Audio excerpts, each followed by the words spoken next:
Olá, que a graça do Senhor Jesus esteja com você mais uma vez, mais um dia, mais uma chance. Vamos juntos buscar a palavra de Deus e saber o que nela está escrito para a nossa vida e o que Deus quer para nós nesse dia. Afinal de contas, é nisso que consiste a nossa felicidade e segurança. Não se esqueça de se inscrever caso ainda não tenha feito e ao final de deixar o seu gostei ou não gostei. Vamos ao tema de hoje, alegrando-se na ressurreição.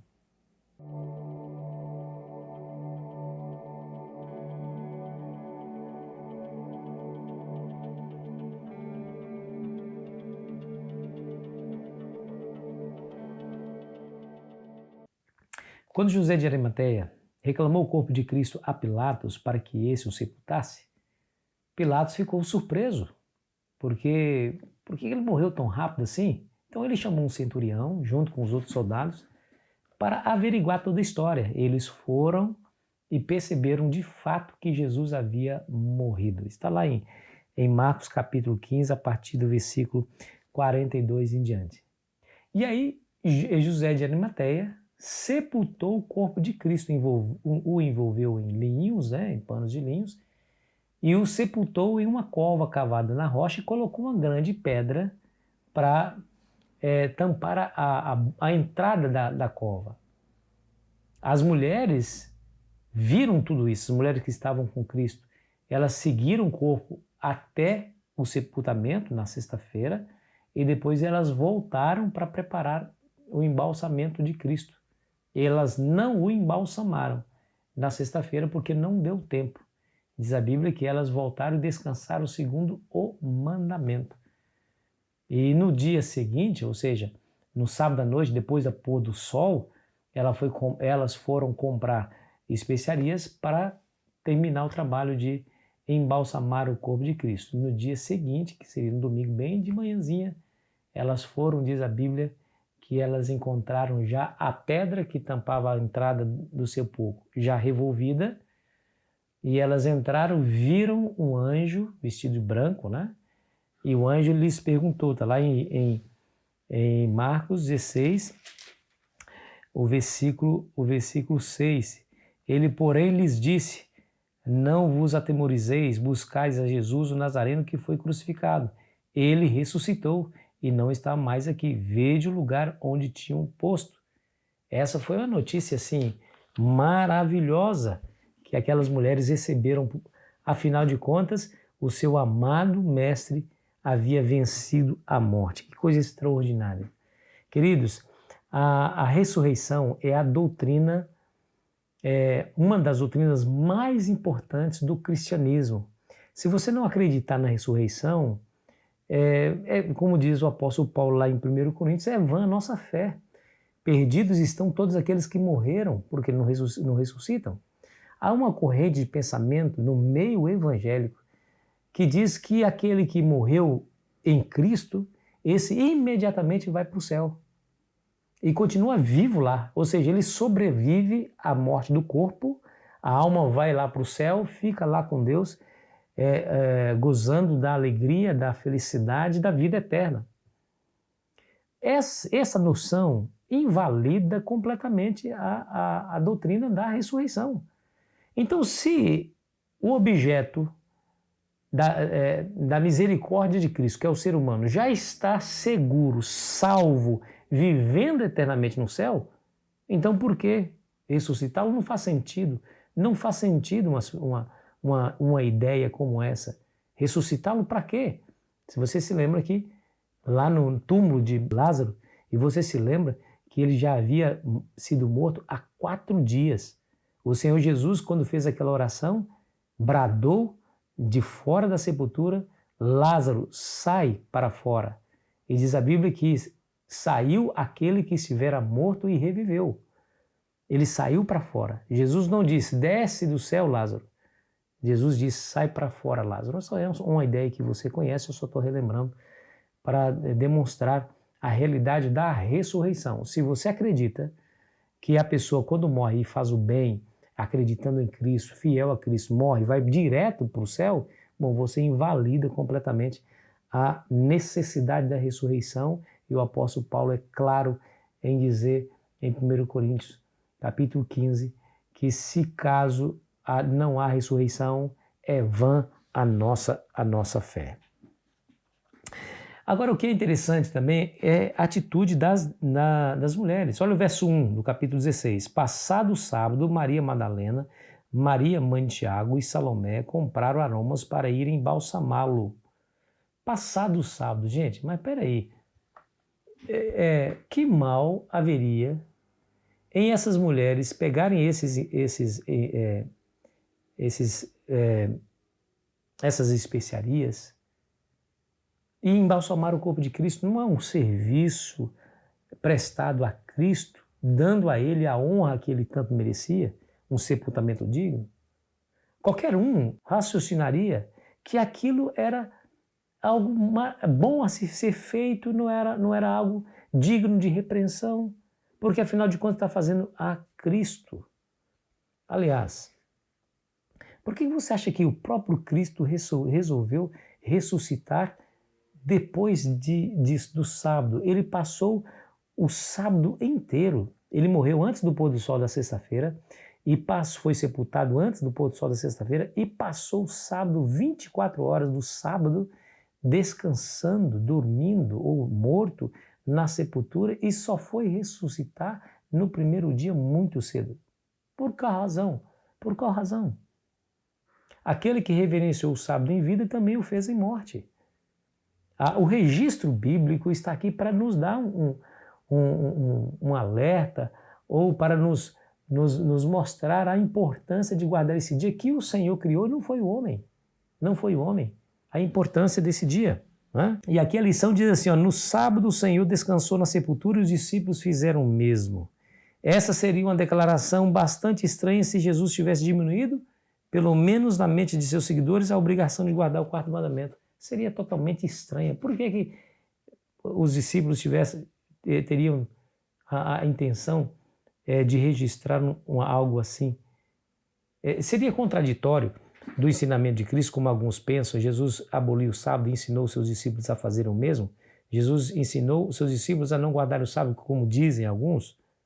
Seria muito estranho os discípulos registrarem que os seguidores de Cristo guardaram o sábado conforme o mandamento. Está lá em Lucas capítulo 23. Vamos ler lá? Deixa eu ler lá com você.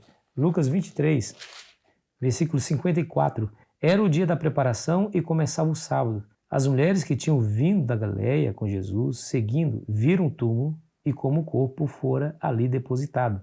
Então se retiraram para preparar aromas e bálsamos.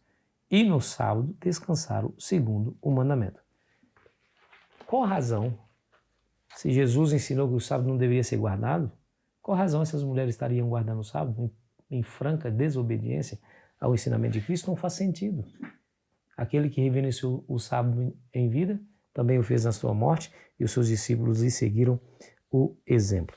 Agora, alguns pensam assim, Jesus ressuscitou no domingo e isso faz do domingo um dia santo. Bom, nós não temos uma única linha na Bíblia dizendo que o domingo é santo por causa da ressurreição de Cristo, mas nós temos um sem número de linhas na Bíblia dizendo que o sábado é santo porque o Senhor o santificou, certo? Mas na Bíblia não está dizendo que o domingo é santo por causa da ressurreição de Cristo. Aliás, o domingo não é o memorial da ressurreição. Então, pastor, qual que é o memorial da ressurreição? Vamos ler a Bíblia. Veja aqui Colossenses capítulo 2 e o versículo 10 a 12. Escute essas palavras de Paulo para você ver qual é o memorial da ressurreição. Também nele estáis aperfeiçoados. Ele é o cabeça de todo principado e potestade. Nele também fostes circuncidados, não por intermédio de mãos, mas no despojamento do corpo da carne, que é a circuncisão de Cristo, tendo sido sepultados juntamente com ele no batismo, no qual igualmente fostes ressuscitados mediante a fé no poder de Deus que o ressuscitou dentre os mortos. Você percebeu aqui? As palavras de Paulo são claras. Ele liga o batismo à ressurreição. Ele está falando aqui para os membros da igreja. Ele escreveu essa carta para os membros da igreja de Colossos. E nessa carta ele diz assim, fomos sepultados juntamente com ele no batismo, mediante a fé no poder de Deus que o ressuscitou dentre os mortos. E olha só, na qual igualmente fostes ressuscitados. Mas eles não tinham morrido? Como eles foram ressuscitados? Através do batismo. E o apóstolo Paulo vai dizer isso também lá em Romanos capítulo 6 e o versículo 4. Escute. Fomos sepultados com ele na morte pelo batismo, para que como Cristo foi ressuscitado dentre os mortos, pela glória do Pai, assim também nós andemos em novidade de vida. E o que acontece no batismo? É justamente o sepultamento de alguém que está morto, morto para o pecado. Por que foi morto para o pecado? Porque Jesus o alcançou. Ele aceitou a Cristo, agora o pecado não tem mais poder sobre ele, ou seja, aquele credor não pode mais reclamar a dívida, porque a dívida foi paga por Cristo. Então o que faz com o morto? A gente enterra, a gente sepulta. Então a gente sepulta na sepultura líquida do batismo de vidro, e a água cobre totalmente seu corpo. Naquele momento, simbolicamente, ele está sendo sepultado. É isso que Paulo está dizendo aqui, ó. Fomos sepultados com ele na morte pelo batismo. Então, quando as águas cobrem, por essa razão, que nós não acreditamos no batismo por aspersão, jogar água na cabeça. Ninguém sepulta um morto jogando um pouquinho de terra na cabeça, cobre completamente o seu corpo. É assim que sepulta um indivíduo. Né? Então, quando o indivíduo desce as águas e as águas o cobrem completamente, ele está sepultado. E quando os braços do pastor tiram o indivíduo de volta daquela sepultura, é como se ele estivesse sendo ressuscitado. Então, quando ele mergulha na água, símbolo do sepultamento. Quando ele ressurge da água, símbolo da ressurreição. Então, você percebe que na Bíblia o símbolo da ressurreição, ou da ressurreição de Cristo é o batismo e não o domingo em si. O apóstolo Pedro, em 1 Pedro, capítulo 1, versículo 3, traz essa maravilhosa promessa e esperança. Escute bem essas palavras de Pedro e que nós, eu e você, possamos nos animar com essas palavras e buscar essa esperança para cada um de nós. 1 Pedro, capítulo 1, versículo 3, diz assim: Bendito Deus Pai de nosso Senhor Jesus Cristo, que segundo a sua muita misericórdia nos regenerou para uma viva esperança mediante a ressurreição de Jesus Cristo dentre os mortos. Ou seja, a ressurreição de Cristo é a solução dos nossos problemas. Porque um dia, se Jesus voltar, eu e você fecharemos os olhos pela última vez nessa terra. Haveremos também de ser sepultados literalmente, como muitos hoje são. Mas quando Jesus voltar, assim como ele ressuscitou, assim como ele venceu a morte, nós também venceremos pelo poder de Deus. Olha o que diz aí, vou ler de novo. Bendito Deus Pai de nosso Senhor Jesus Cristo, que segundo a sua muita misericórdia, é segundo a misericórdia dele, não segundo os nossos méritos, nos regenerou para uma viva esperança mediante a ressurreição de Jesus Cristo dentre os mortos. Ou seja, hoje nós temos uma viva esperança. Por quê? Porque Jesus foi ressuscitado. Então, amigo, amiga, não há motivo para o desespero ante a dura realidade que iremos morrer. Todos nós iremos morrer, estamos aqui de passagem. A questão não é como, não é a morte, é como nós estamos morrendo. Estamos morrendo salvos ou estamos morrendo perdidos? O que define a salvação é exatamente a maneira como se morre. Se você morre com Cristo, se você acredita em Cristo, é fiel ao Senhor, aceitando-o como seu Senhor e Salvador, bom, a morte para você será apenas um lapso de tempo, que será quebrado quando Jesus, lá nas nuvens dos céus, clamar o teu nome para que você saia da sepultura para viver a vida eterna juntamente com Ele.